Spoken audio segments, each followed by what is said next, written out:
All right, what's up, guys? The Monkey is now out, and I definitely have some thoughts on this movie. This is the latest Stephen King story to be adapted into a film, even though this was based on a short story, and it is Osgood Perkins' new horror film. Obviously, the writer and director of Longlegs, which I fucking loved. I know a lot of the people say it didn't live up to the hype, but I thought that movie lived up to every single bit of the hype. That movie absolutely terrified me. And so I was definitely excited for this movie. All the trailers and all the marketing, it's a little like mysterious. You just see the monkey, drumming on its little snare drum. They don't really show you too much. So I definitely went in with high hopes, and this movie is also starring Theo James. So when twin brothers Bill and Hal find their father's old monkey toy in the attic, a series of gruesome deaths start. The siblings decide to throw away the toy and move on with their lives, growing apart over time. So I will say this movie definitely surprised me in good ways and unfortunately in bad ways as well. I think a lot of the kills, there's a lot of them in this. They're over the top, they're funny, they're comedic.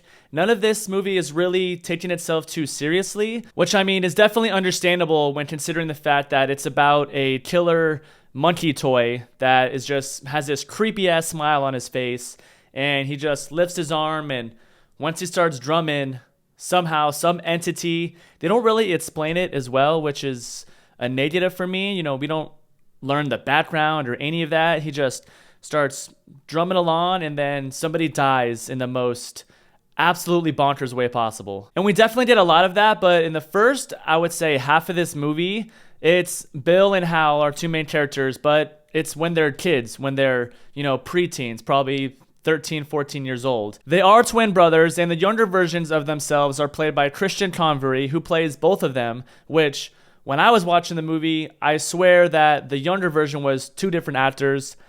Maybe I'm just blind, stupid, I don't know what it is, but I'm just finding out that they're both played by Christian Convery, and that makes it a little bit better for me, because watching it, I was like, why is Theo James playing both the older versions, but then the younger versions, I guess I'm just not that observant. But no, I think that just adds to how good of a job Christian Convery did in playing both of these young twin brothers, because one of them is just an absolute dick, just this fucking asshole, always bullying the other brother at school, at home, whatever it is. And then the other brother is, the complete opposite. He's, has glasses. He's kind of nerdy. He's like soft spoken, but he's also the smart one who first starts to realize that this monkey toy that used to be their dad's, well, they were searching in the closet and they find this monkey, and he's the one who's like, the fuck is this, dude? Like, this is not, something's off about this fucking toy. I will say, though, I think we spend a little bit too much time focusing on the younger versions of these brothers. It's probably, like I said, half of this movie is spent on that. I didn't think that we would spend that much time on that because, younger brothers, then we go straight to the older brothers after years of being estranged. And, Stephen King does like to do this, it being the main example of that. A whole movie, first half of the book, dedicated to these kids.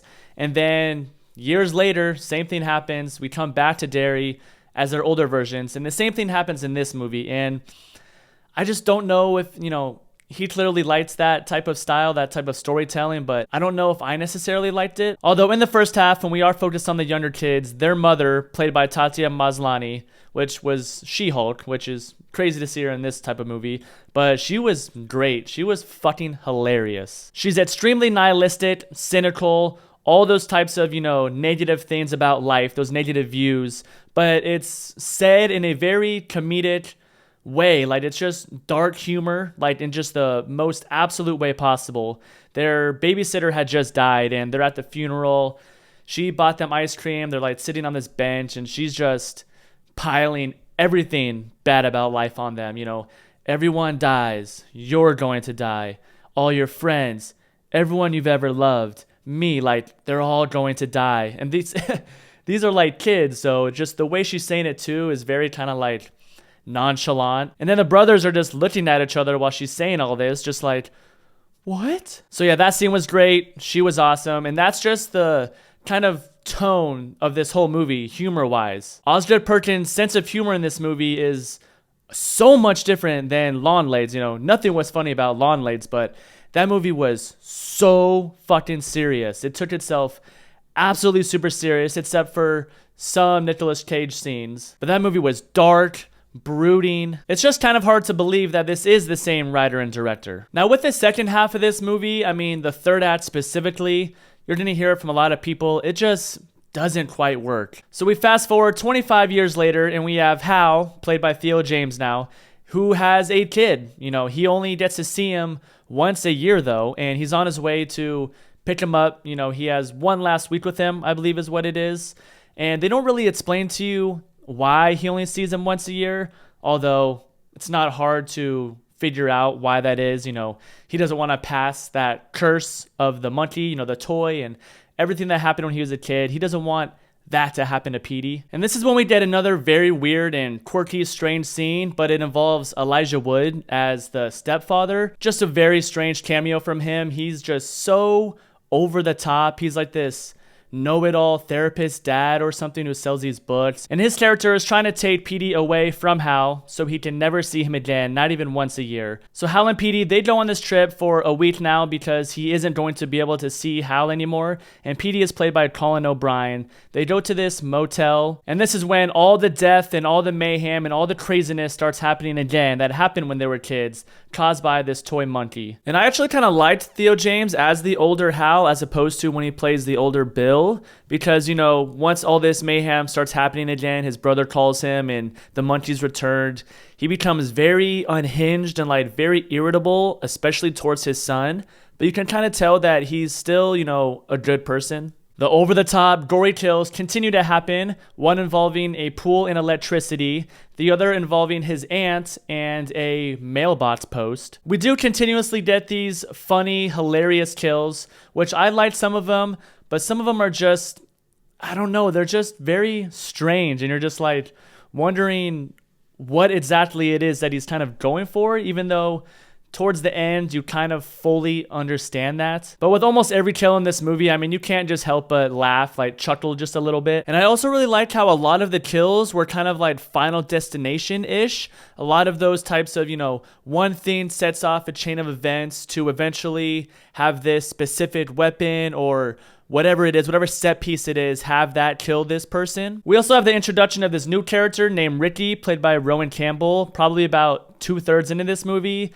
He goes to this garage sale and he's like, he has a super like 80s rocker type haircut. It's like black hair, long in the back, long in the front too. It's like covering his face completely. He's very monotone and like just super chill. He also has the same cut as his mother, as we see in one scene, which it was pretty funny. But anyways, what they do with him, like the point of this character didn't really make sense to me. Like it didn't work. He was basically just placed in the movie to have there be somebody else who felt the attraction towards the monkey, towards this toy. And then what he does do in the third act, it just doesn't work. It's just kind of pointless. And you're just sitting there like, what is the point of this character? And with the third act, just in general, something is just missing. You know, it starts to get too over the top once we meet the older Bill, also played by Theo James.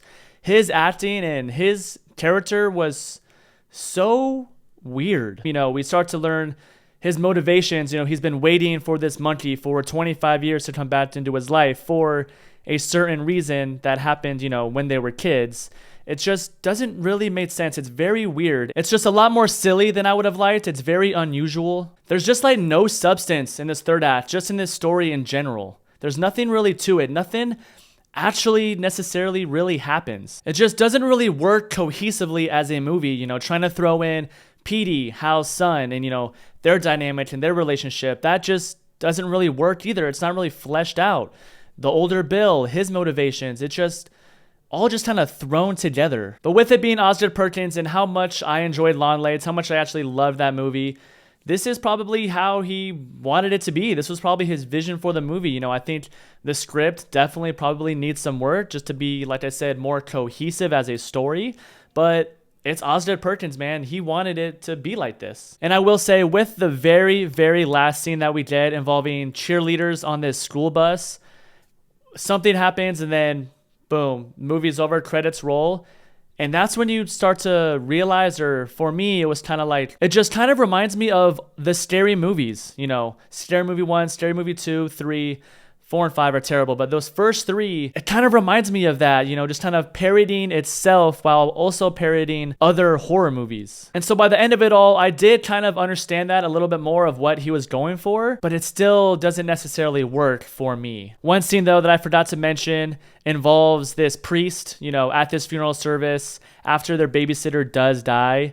This is probably the funniest scene in this movie. This priest, like, basically just got done like smoking a joint or something. Like, he's just very like, oh fuck, oh she's dead, oh she's like, just very like kind of like that, and that shit was hilarious. Oh fuck.